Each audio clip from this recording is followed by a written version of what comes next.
Olá pessoal, tudo bem? Então olha só que interessante. Hoje nós vamos começar um assunto mais voltado para a natureza, né? Mais umas partes mais assim, que chamam mais a atenção de vocês. Vamos parar um pouquinho com aquela parte da energia elétrica, né? Então agora, pessoal, hoje a gente vai começar então a ecologia. Olha só que assunto mais lindo. Olha que verde bonito que tá aqui. Então vamos entender mais um pouquinho dentro da nossa disciplina de ciências, no assunto de ecologia, o que isso nos traz de interessante para nós aprendermos então na aula de hoje.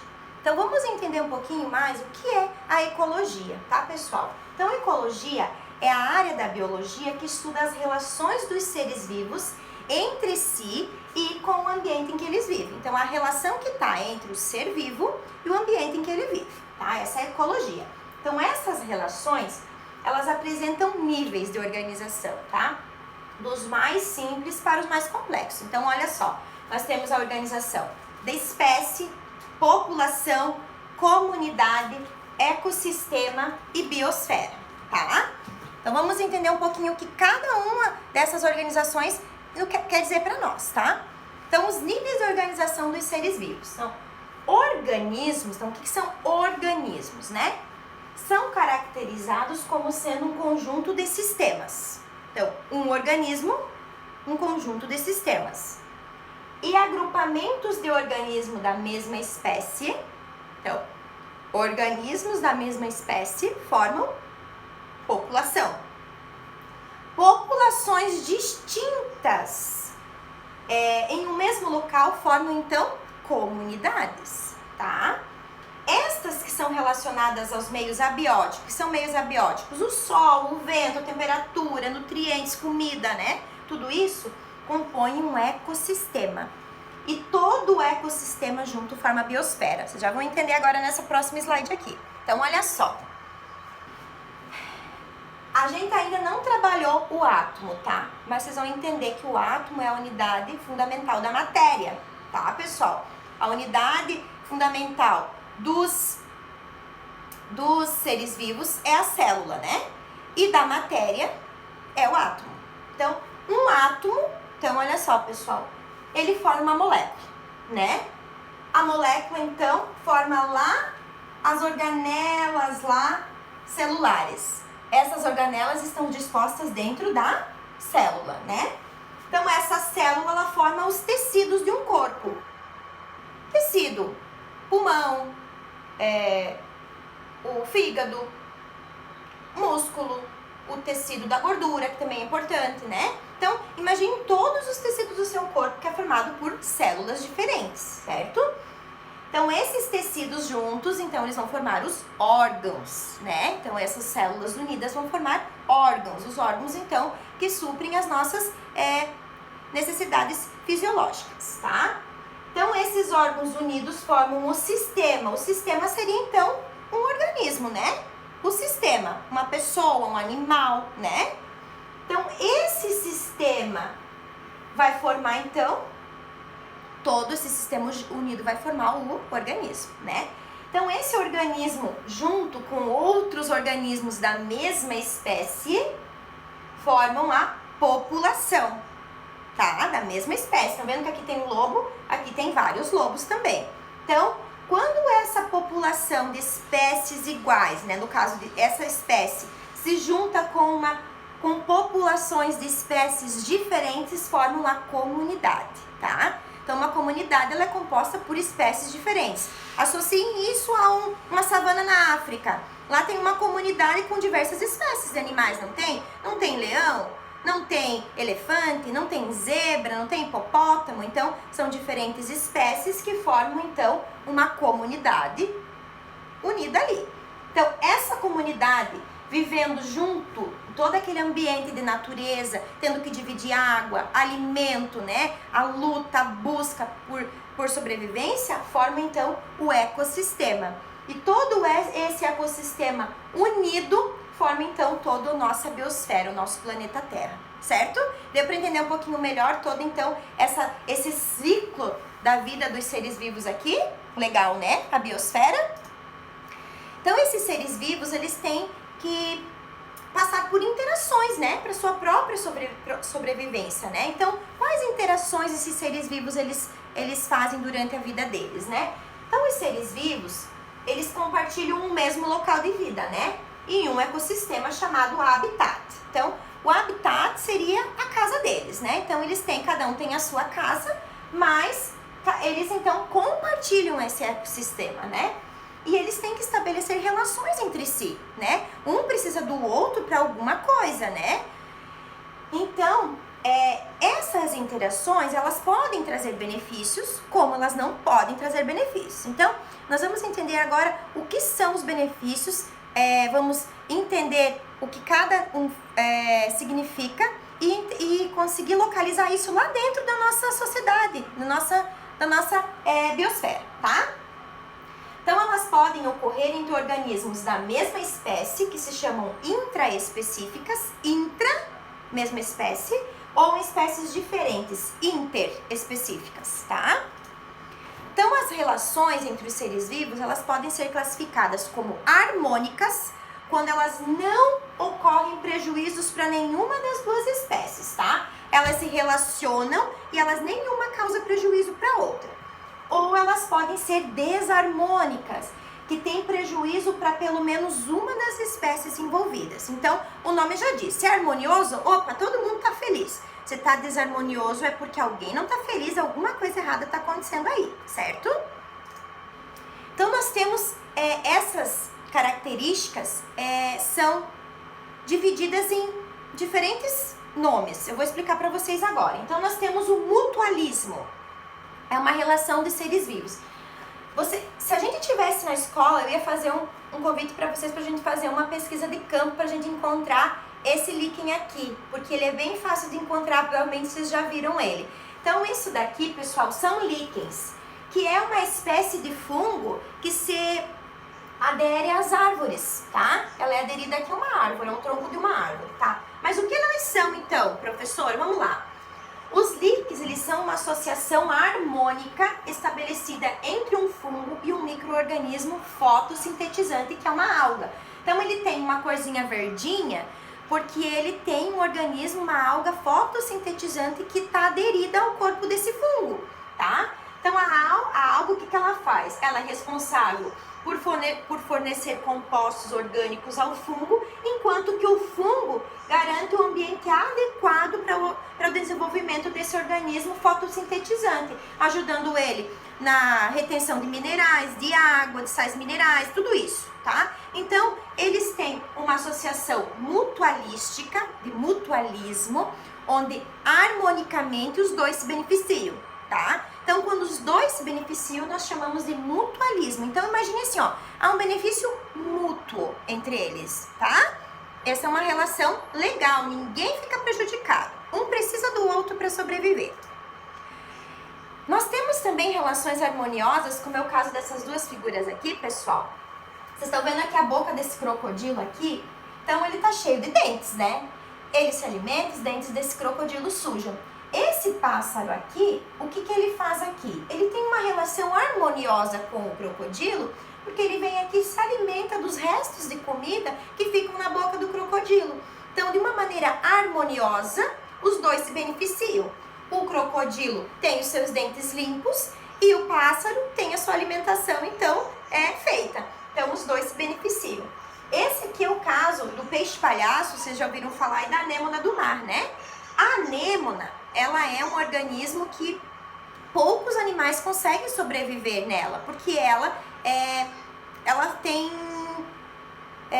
partículas que queimam, né? Que queimam outros, tem células que prejudicam, que queimam, que machucam os outros organismos. E o peixe-palhaço, ele é imune a isso, ele não se machuca com isso. Então, o que acontece? A anêmona serve como casa para ele, enquanto que o peixe-palhaço fornece os alimentos que a anêmona precisa e mantém o ambiente limpo. Então, ele limpa a casa da anêmona e a anêmona fornece a proteção para esse peixinho. Então, os dois se beneficiam de alguma forma, certo? Nós temos também o comensalismo. Olha só essa organização aqui.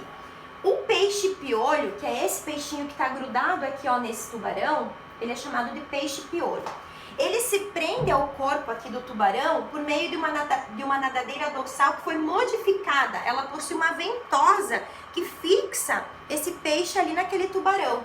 Então, o que acontece? Esse peixinho, ele vai aonde esse tubarão vai.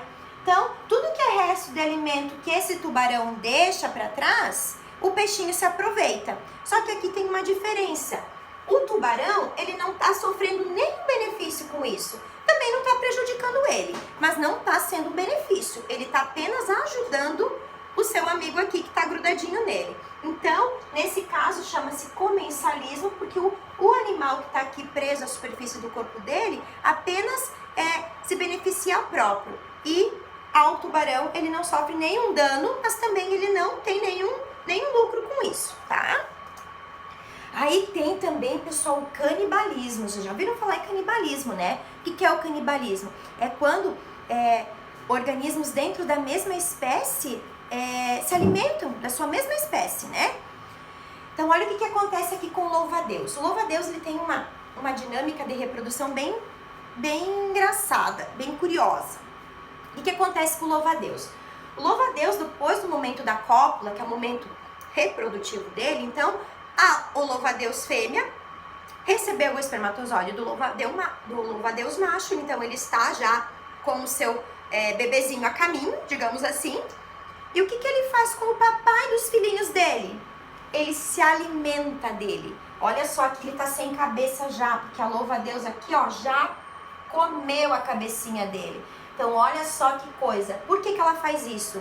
Ela usa o louva-a-Deus, no caso o pai do seu filho, como alimento, como reserva de nutrientes para que ela consiga desenvolver a sua gestação tranquilamente. Então é uma característica dessa espécie mesmo, que o louva-a-Deus fêmea se alimenta depois da reprodução, do processo reprodutivo do macho para reter os nutrientes necessários para a sua sobrevivência, a sobrevivência no caso da cria que está ali, tá? Então, canibalismo. Aí, pessoal, nós temos relações desarmônicas, né? Então, assim, desarmônica. Ninguém tá feliz. Ou apenas um tá feliz, né? Eu tô feliz, você não tá feliz. Mas o problema é que, assim, eu não tô feliz porque você não tá me fazendo bem. E o outro tá feliz, e tá me fazendo mal. Então, um tá super feliz e um não tá nada feliz. Então, é uma coisa desarmônica, né? Então, olha o que acontece. Nós temos 3 tipos de relações desarmônicas. A predação. O que é a predação, pessoal? Olha aqui. O que acontece lá numa savana na África? A zebra tá lá, pastando, comendo o seu matinho lá tranquilamente, quando de repente vem uma leoa e apanha ele, né? Então, o que aconteceu aí? Houve uma relação desarmoniosa, né? A zebra vai servir de alimento para uma população, uma espécie, né? Uma população de leões, que vai beneficiar toda essa população e vai, no caso, vai apenas ser desarmoniosa, vai ser prejudicial apenas para a zebra, né? Ela não vai ter nenhum lucro com isso, até porque ela vai dar sua vida nesse processo, né? Então, isso é uma relação que precisa, a gente entende isso, mas é uma relação desarmoniosa, né? Então, os animais, eles não conseguem viver sempre em mil maravilhas, né? Porque é um processo, né? Uma cadeia alimentar que existe nesse meio, né? Aí nós temos também o parasitismo. Já ouviram falar dos carrapatos? Então, o carrapato, ele é um organismo parasita. Então, o que acontece? Ele se beneficia.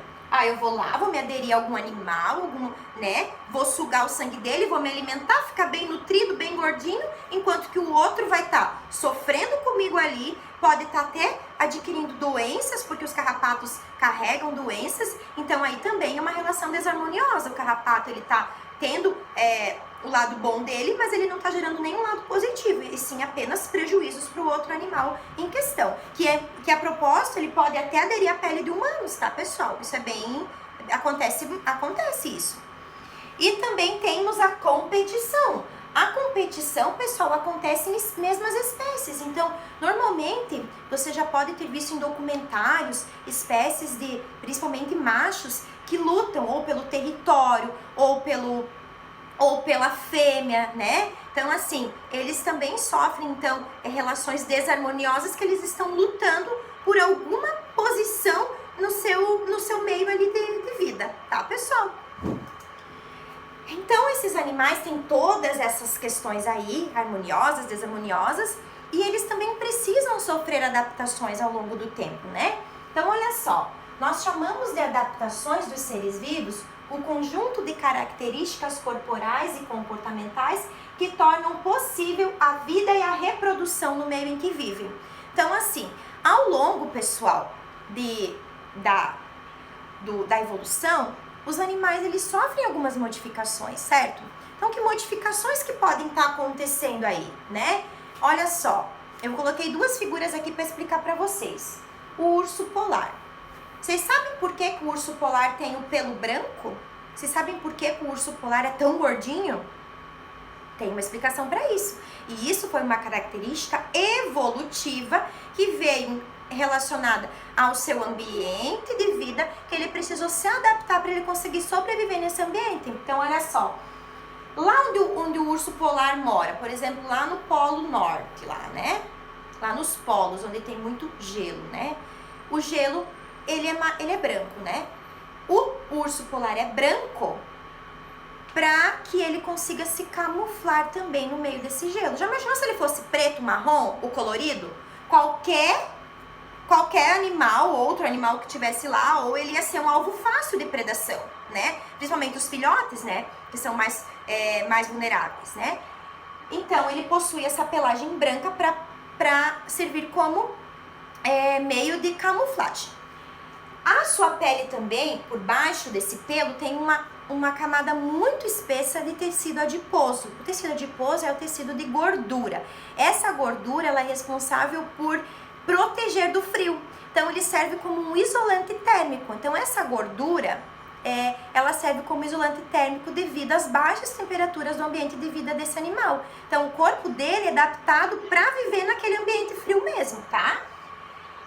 Aqui, pessoal, eu trouxe a imagem de uma adaptação evolutiva de plantas também. Então, a gente fala muito de animais, mas as plantas também são seres vivos que também passam por transformações.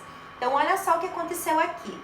Aqui eu coloquei, pessoal, uma imagem de folhas secas, como se estivesse, então, entrando no outono. O que eu queria explicar para vocês é o que aconteceu com essa planta, né? Não é que ela evoluiu nesse período do ano, não é isso. Ela sofre uma modificação que contribui para a sua evolução e para a sua sobrevivência nas estações que aparecem. Então, o que acontece? Por quê? Aí vai uma curiosidade também para vocês. Vocês sabem por quê que as folhas caem no outono? Por que elas secam e caem? Nossa, não... porque aquele vento faz cair? Não. A gente nunca parou para pensar, né? Sabe por quê, pessoal?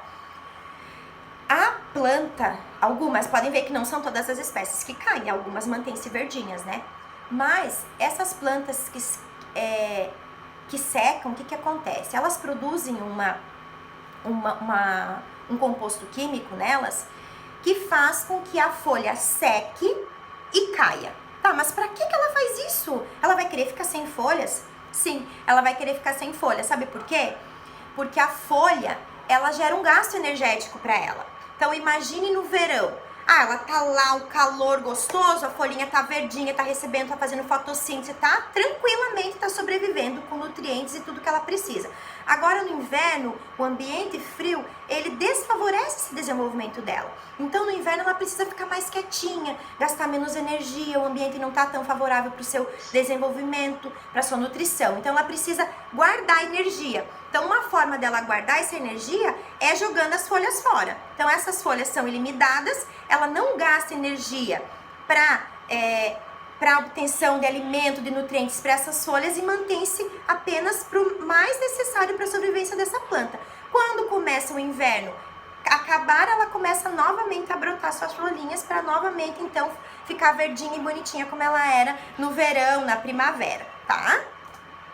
Então, pessoal, espero que vocês tenham gostado da aula de hoje, espero que vocês tenham entendido um pouquinho as relações entre os seres vivos, as relações legais, as relações que não são tão legais, mas que eu ressalto aqui para vocês, todas são importantes, pessoal, é toda uma cadeia alimentar. Vocês já imaginaram se o leão não pudesse se alimentar da zebra? Do que ele ia se alimentar? A zebra ia ter uma população gigantesca aí no mundo? Então isso tudo é uma maneira de controlar também esse aumento desenfreado de populações. Então cada animal precisa do outro para sua sobrevivência de alguma forma, tá, pessoal? Então espero que vocês tenham gostado, aproveitem bem essa aula, estudem bastante e semana que vem a gente se encontra aqui de novo, tá bom? Um abração para vocês!